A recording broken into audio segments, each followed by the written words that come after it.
First of all, I'd like to say what a tremendous effort by our football team to come out and defeat Arkansas State because, I pointed out several times during the week that we had never beaten Arkansas State. They were 5-0 against us. And I think that was the challenge. I told them on Monday that you have to envision winning to go out and do it. You can't do it. You can't flip a switch on Friday night or Saturday morning. And I don't know if that message got across to them, but I do know one thing. We got our first victory over Arkansas State. And without really going into really the detail, because I haven't looked, but what a display from us offensively tonight. For the offense to go out and do the things that they did, both running the football and throwing the football was very, very impressive.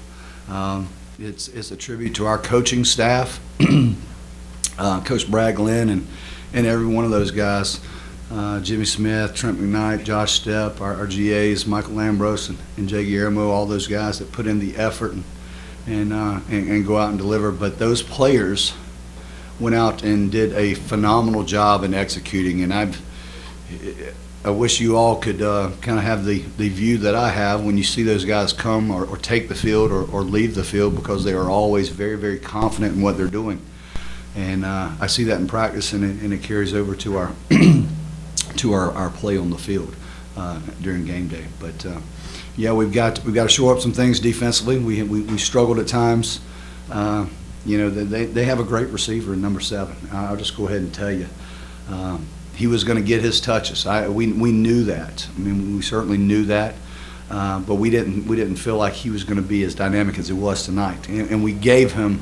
When I say we gave him a lot of that, we were just in some bad positions. I mean, you can't turn a player like that loose and let him run free. But they found a way, and we found a way to continue and keep our heads up and be very, very strong-minded. Where a lot of teams, when you get beat on a coverage or something like that, a lot of individuals, they'll get down on themselves, but to continue to fight and to pull out the win was extraordinary for our football team. And I told those guys in that locker room, it takes a team to win. It doesn't take an offense. It doesn't take just a defense or the special teams. It takes a team to win. So as we certainly know where our weaknesses are and our strengths, so we've got to continue to develop those and get them better for the upcoming game against Coastal Carolina. Point out the things that we feel like is necessary to make them successful. I mean, we've got to do a good job, not only as players, but as coaches in coaching those guys and making sure their eyes are in the right spots and things of that nature. So it's a group effort. I mean, it is a group effort. But what a phenomenal win. I mean, on homecoming, I don't know, Allison. I mean, I always ask, hey, has this ever been done before? Have we ever won a homecoming game? We have? Okay, I don't know. I don't know. But I do know it feels really good, because I thought Arkansas State was a very good football team. They put up a lot of numbers and offensively, and they had some guys beat up defensively, but I really thought Coach Anderson and his staff do a phenomenal job and with their football program, and it feels good to sit here and have beaten them. Questions? Hey, Coach, let's talk about Dan Ellington in particular. Like, it seems like early on in the game, you give him some short, easy passes to get him in a rhythm, and then the offense just took off from there. We don't really give him those. We give him options. So he takes the easiest option, and that's the great thing with our football, with our offensive football. He gets to choose, and maybe we've got soft coverage on a corner or whatever, but he gets to really dictate. We don't run, well, we do run some triple option football, but we have a triple option system where he has a lot he can do. He can run, he can hand it, he can throw it. So that's him making those decisions, and that's a credit to him, because he knows he can deliver those throws early in the game, settle himself down, and then ready to go. Congratulations, Coach. Thank you very much, sir. Yes, sir. Yes, sir. Their defensive end, William Bradley King, he leads the conference in sacks. What was your plan to slow him down? He didn't get to you guys that much today. What was your plan to slow him down? Same protection we always call, same runs we always call. We didn't do anything different. We felt like there was going to be an issue. People have got to step up. We're not. I would hate to think. I mean, he would have to be Dexter Manley or Lawrence Taylor out there to really have us to formulate our game plan to stop him. He's a phenomenal football player, and he was lining up right there over our right tackle. And him being a redshirt freshman, we thought there would be some bumps, and there were some bumps, but we certainly didn't feel like we needed to alter our game plan for him. Thank you. Hey, Coach. Brady Weiler, ThursdayNight.com. Yes, sir. There's a school record in yards for the offense today and no turnovers also against Furman. What do those two games tell you about the ceiling your offense has if they play mistake-free? It's good to see because there's such balance in the offense. There really is. I mean, whether it's running the football or throwing the football, whatever it may be, the great balance is. Like I said, I see it every day in practice. These guys really come out and enjoy practice. I mean, they have. I guess they're having fun. Hunter, yeah, they're over there having fun. Trey, but they have fun at practice, and the ceiling. I mean, when you enjoy something, and I mean you truly love it, and like they love to go out there and run the inside zone or whatever it may be, that's something special. We get to see that every day in practice. But we have an opportunity to do some things offensively. We really do, and it's good to see. But we've got great leadership. The guy sitting over there, those two guys sitting over there, can't say enough about it. Obviously, with the school record in yards today and 3 different running backs at the end zone, what have you seen out of the running back position developing from preseason to the Tennessee game through to now? I thought a year ago when we saw all the backs that we had available, I knew we were. I thought it was the strongest position on the team, to tell you the truth. 4 or 5 backs that can go in there and deliver the way they do. It certainly went through last fall a little bit, had some bumps with some freshmen that got injured, got a little homesick, but came back strong over the summer, really strong during fall camp, and they just are exactly who I think they are. Very, very special individuals that are very unselfish. That's hard to be a running back in this day and age and not be selfish. These guys don't say a word. They just, next guy up, hey, next touchdown. Trey makes that run. What was that? How long was that run, Trey? I don't know.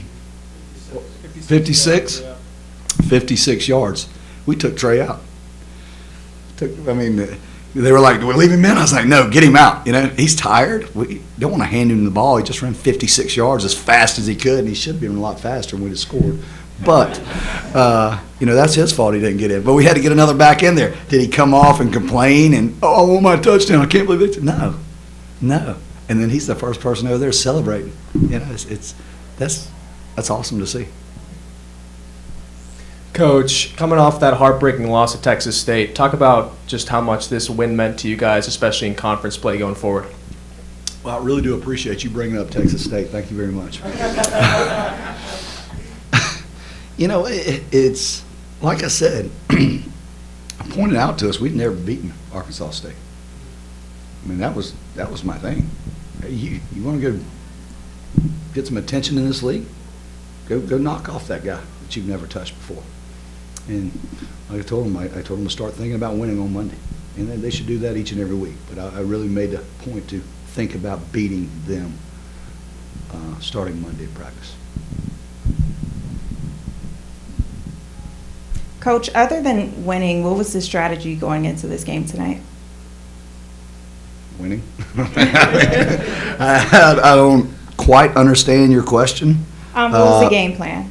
The game plan every week is offensively control the game, running the football, have a balanced attack if you can, take what they give you offensively, and we certainly did that this week. Containing their big-time receivers. We thought we had to do that because we knew they could score pretty quickly, and you saw that there in the second quarter. There was 2 drives that the next thing I know was they had scored 14 points. So it was trying to control the big-time plays for them. Thank you. Yes.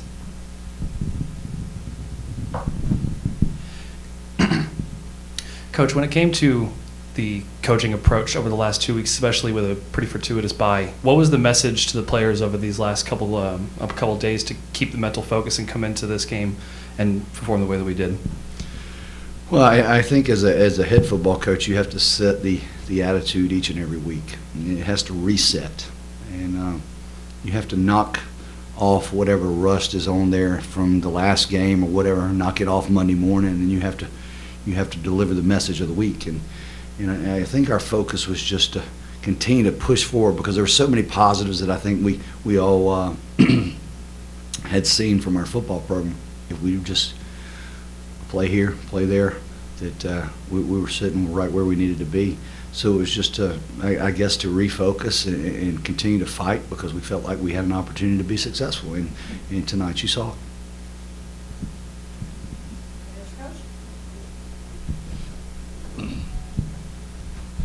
You talk about where, Trey runs 56 yards and he has no problem when you sub in a new guy. And just, do you feel like the camaraderie that this team has is part of the culture that you brought here?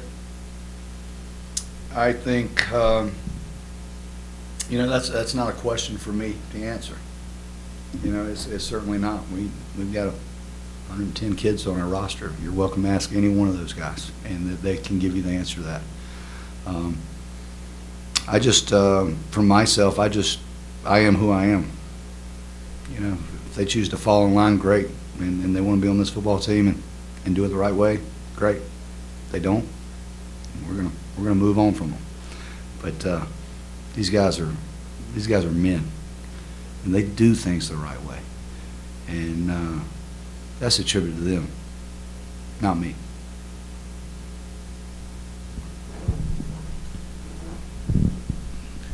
Coach, early in the fourth quarter, you guys saw your lead go to 3 points, and you guys showed a lot of heart and were able to finish the game off. So what was your message to the team when you guys only led by 3 points? You saw your lead go from 21 to 3 points. Well, my message was probably angry, a lot of anger. But, no, I thought let's find us a good formation offensively, and let's run this ball. Let's take it. We knew we had to control them because I thought if we gave the ball back to them too quickly, they could possibly come down and score. Go out there and do the things necessary. We were there in that last possession where we scored. We did a lot of what I call looking to get in the right play. So we would set the formation, and then we would analyze the defense and signal to Dan, and he would get us in the right play. And these guys would just go execute exactly what we called, and they did it to perfection. So it was just go out and do what you do. Thank you.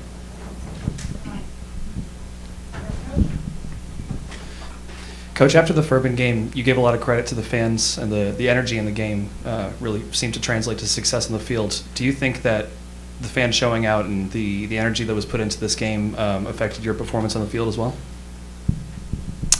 If you want me to be truly honest, the Furman game, we had electricity. Tonight, I don't know if there was the same concentration, the same energy level from our fans. I feed off the fans. That may be wrong as a head coach, but I look to see who's engaged and who's.